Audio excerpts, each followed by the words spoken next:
Hi friends, আশা করি আপনারা সবাই ভালো আছেন। আমি আপনাদের আজকে সম্পূর্ণ নতুন একটা সুন্দরবন ভ্রমণের কথা বলবো, যা এর আগে আপনারা কেউ কখনো শোনেননি বা করেননি। এবং এই ট্যুরটা, এই প্যাকেজটা যদি আপনারা গ্রহণ করেন, আশা করি অবশ্যই আপনারা বাঘ দেখতে পারবেন। কারণ সুন্দরবনের গভীর থেকে অতি গভীরে যাওয়ার প্রোগ্রাম যদি থাকে, তবে কিন্তু আপনারা বাঘ দেখতে পারবেন। তো সেইভাবে আমি আমার ট্যুরটাকে সাজিয়েছি। কিভাবে যাবেন, কোথা থেকে যাবেন, তার পুরো ডিটেলস আমি জানিয়ে দেব। এই জন্য অনুগ্রহ করে আমার এই ভিডিওটা পুরোটাই আপনারা দেখতে থাকুন, এবং বিশেষ করে শব্দগুলো শোনা, আমার বক্তব্যগুলো শোনা আপনাদের খুব জরুরি আছে। তাই বন্ধু, দেরি না করে চলুন শুরু করি আজকের ট্যুর প্যাকেজ প্রোগ্রাম। বন্ধু, আমার চ্যানেলটাকে সাবস্ক্রাইব করবেন। আমি নতুন চ্যানেল খুলেছি, আপনাদের কাছে অনুরোধ, যদি ভালো লেগে থাকে অবশ্যই একটা লাইক দিন, সাবস্ক্রাইব করুন এবং বেল আইকন দাবিয়ে দেবেন। Please please please.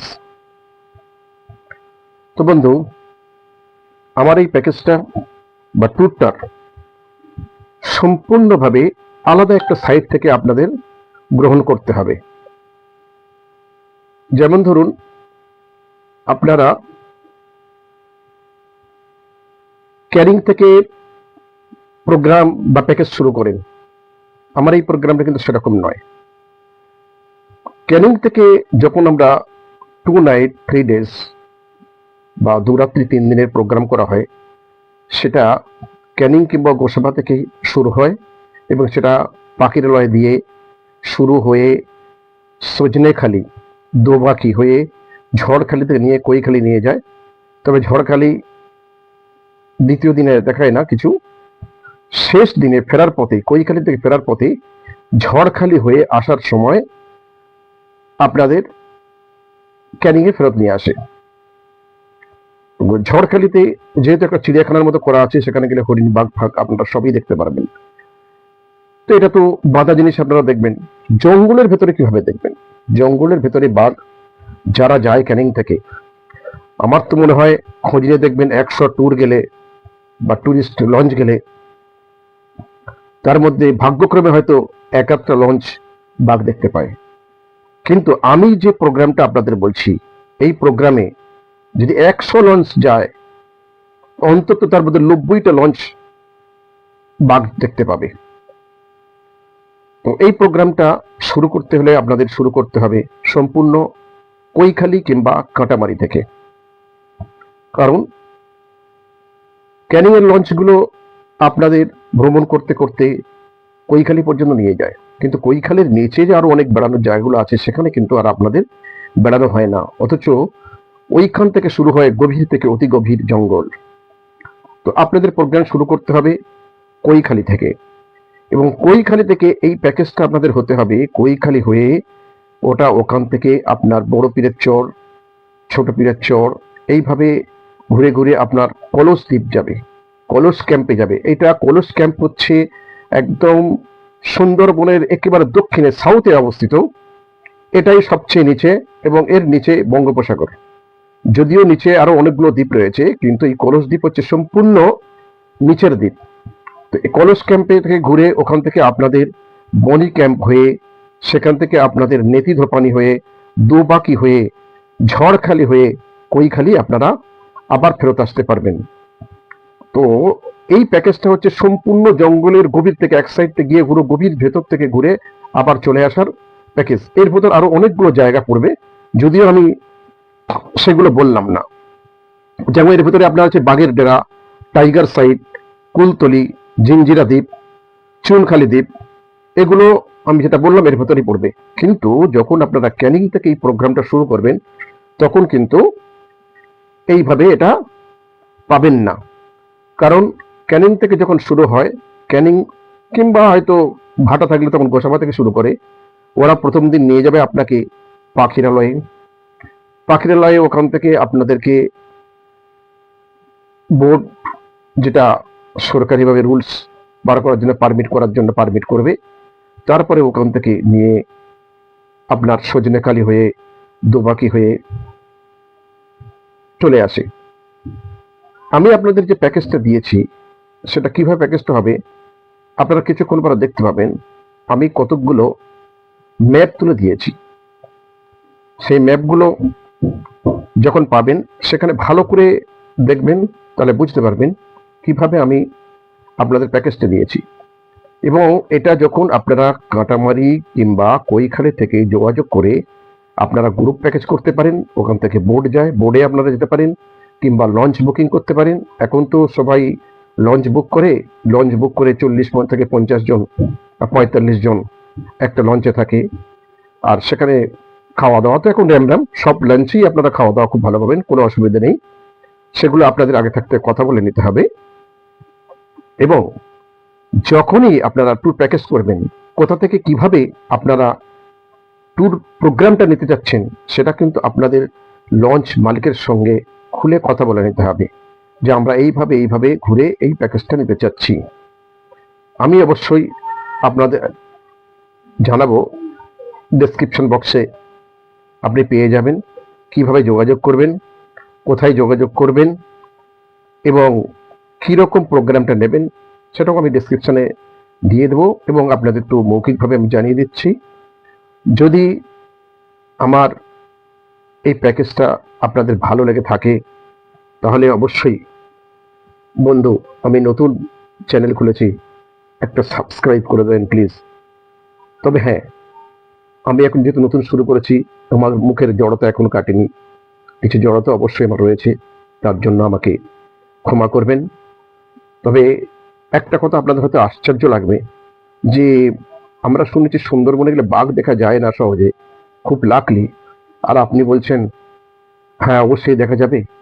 হ্যাঁ বন্ধু, অবশ্যই দেখা যাবে বলতে গেলে আপনার ভাগ্যক্রমে, যেটা একটা পার্সেন্টেজ আমি বলতে চাইছিলাম, যে আপনি যদি মনে করেন ক্যানিং থেকে যাবেন তাহলে আপনার বাঘ দেখার সম্ভাবনাটা সেখানে হয়তো 10% থাকতে পারে।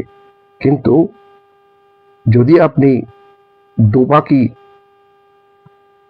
হয়ে, যেটা আপনার নেতিধপানি হয়ে, কলেজ ক্যাম্প হয়ে, বনি ক্যাম্প হয়ে যেটা প্রোগ্রামটা করবেন, এই প্রোগ্রামের ভেতরে হতাশ হওয়ার কিচ্ছু নেই, এখানে অবশ্যই আপনি বাঘ দেখতে পাবেন। তবে হ্যাঁ, সেখানে আমি বলবো হয়তো 90%, 100% বলা কোনো মতে সম্ভব নয় সুন্দরবনের, কারণ সবসময় সেটা সম্ভব হয় না। এখানে দেখুন এই ম্যাপটাতে একদম কলস দ্বীপের আমি একটা চিত্র দিয়েছি, দেখুন নিচে একদম লেখা আছে, ব্লু কালার লেখা, দেখলে বুঝতে পারছেন।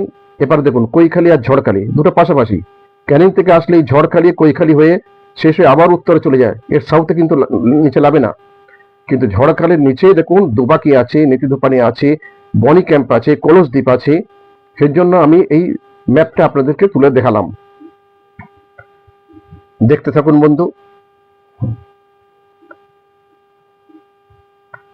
এখানে অবশ্যই জোয়ার ভাটার খেলা সবসময় থাকে, কখনো জোয়ার কখনো ভাটা, এভাবে চলতেই থাকে। আর কিছু কিছু জায়গা আছে, বিশেষ করে আপনারা সরু সরু যারা খাড়ি, সেই সরু খাড়িগুলো পেতে গেলে বাঘ দেখার জন্য সরু খাড়িগুলো খুবই দরকার। সেটা কিন্তু একমাত্র আমি কৈখালি থেকে এই সাউথের প্রোগ্রামটা করলে তবে কিন্তু আপনি সরু সরু খাড়ি পাবেন, যে খাড়িগুলোর ভেতর দিয়ে ঘোরাফেরা করলে বাঘ দেখার সম্ভাবনা থাকে। তো এই সরু খাড়িগুলো আপনি এর আগে ম্যাপ দেখেছেন, সেই ম্যাপে দেখবেন ঝড়খালি থেকে দোবাকির দিক ঘুরে কিভাবে একটা ভেতরে সরু খাড়ি চলে গিয়েছে, এবং সেটা ঘুরে ঘুরে ওদিকতে নেতিধপানি হয়ে কলস দ্বীপ, কিভাবে ওখানে কয়েকটা খাড়ি রয়েছে। আপনি যে ম্যাপটা চলে গিয়েছে আগে, দেখলে ভালো করে সেটা বুঝতে পারবেন। এছাড়া আপনি তো হরিণ দেখতে পাবেন অবশ্যই, ভাগ্য থাকলে কুমির দেখতে পাবেন, এবং কুমিরগুলো প্রায় দেখা যায়, এবং বেশ কিছু বড় সড়ো কুমির আছে অন্য জায়গায় দেখা, আর আপনি এই খাড়ির মধ্যে খোলা ওপেন জায়গায় দেখবেন, এই দেখার মজা কিন্তু সম্পূর্ণ ভাই আলাদা। এখানে যদি একটা বাঘ দেখতে পান, সেই বাঘ দেখার মজা কিন্তু ভাই আলাদা। আপনি এমনি দেখেন আর সুন্দরবন ভ্রমণ করে দেখবেন, দুটো সম্পূর্ণ পার্থক্য আলাদা।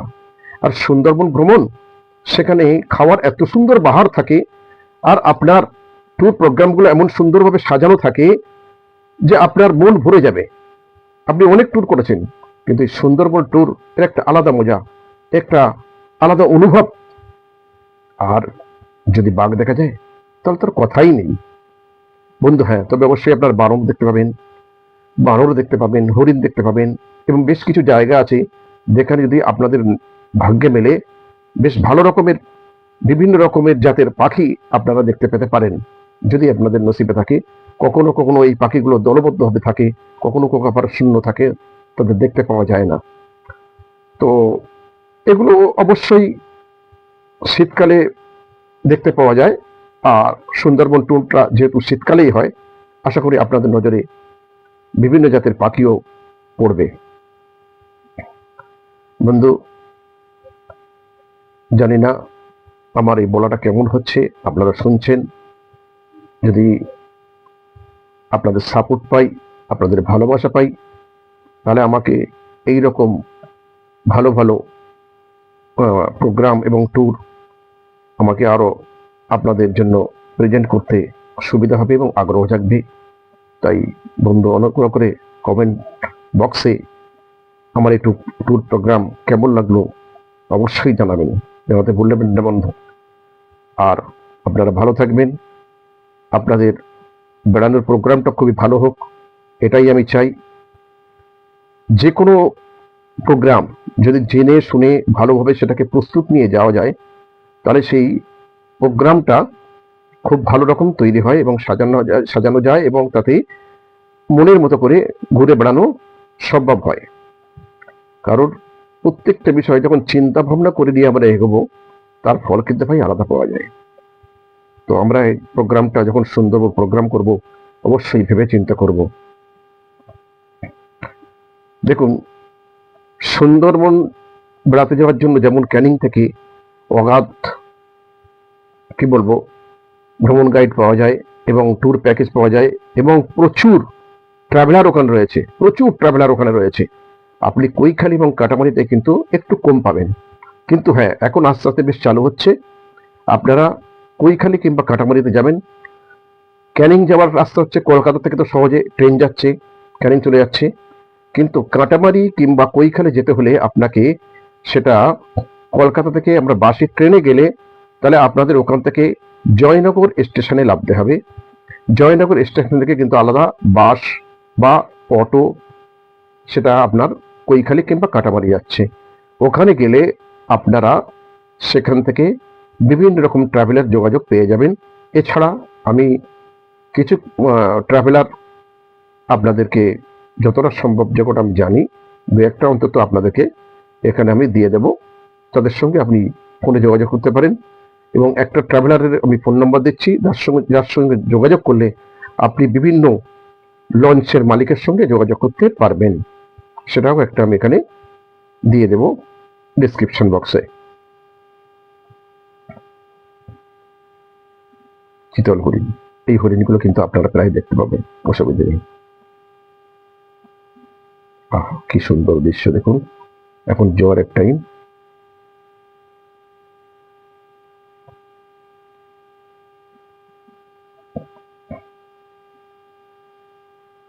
জোয়ার চলছে, এখানে সুন্দরী গাছ, গোরান, গেওয়া এবং ম্যানগ্রোভ জাতীয় উদ্ভিদ প্রচুর প্রচুর পরিমাণে রয়েছে।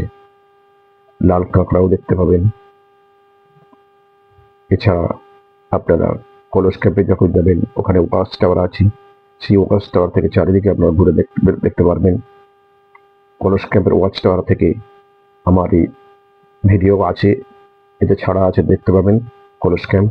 এছাড়া বনি ক্যাম্পের ওয়াচ টাওয়ার থেকেও আমি ভিডিও করেছি, সেটাও দেখতে পাবেন। তবে ওয়াচ টাওয়ারের উপর নির্ভর করে বাঘ দেখাটা খুবই কম সম্ভব হয়। ওয়াচ টাওয়ারে আপনাকে অনেকক্ষণ ওয়েট করতে হবে। সে একদিন, দুদিন, 3 দিন কিভাবে ওয়েট করবেন জানি না, আপনার নসিবে থাকলে হয়তো বাঘ দেখতে পাবেন। কিন্তু যখন আপনি সরু খাড়ির ভেতর দিয়ে যখন আপনি লঞ্চে ভ্রমণ করবেন, এইখানে বাঘ দেখাটা কিন্তু খুব সহজ হয়ে যায়। তবে হ্যাঁ, আমরা গত 28 নভেম্বরে আমরা ঠিক কলস ক্যাম্প থেকে ফেরার পথে আমরা বাঘ দেখতে পেয়েছিলাম। তবে পুরো লঞ্চের সবাই দেখতে পায়নি। তার কারণ হলো কতগুলো বাচ্চা চিৎকার করে উঠেছিল বাঘ বাঘ, সঙ্গে সঙ্গে বাঘটা ছুটে পালিয়ে গেল। যার জন্য কিছু ভাই আমরা দেখতে পেয়েছিলাম এবং কয়েকজন দেখতে পাইনি। তবে পাখি, কুমির, বানর, হরিণ এগুলো অ্যাভেলেবেল হয়ে আমরা দেখেছি।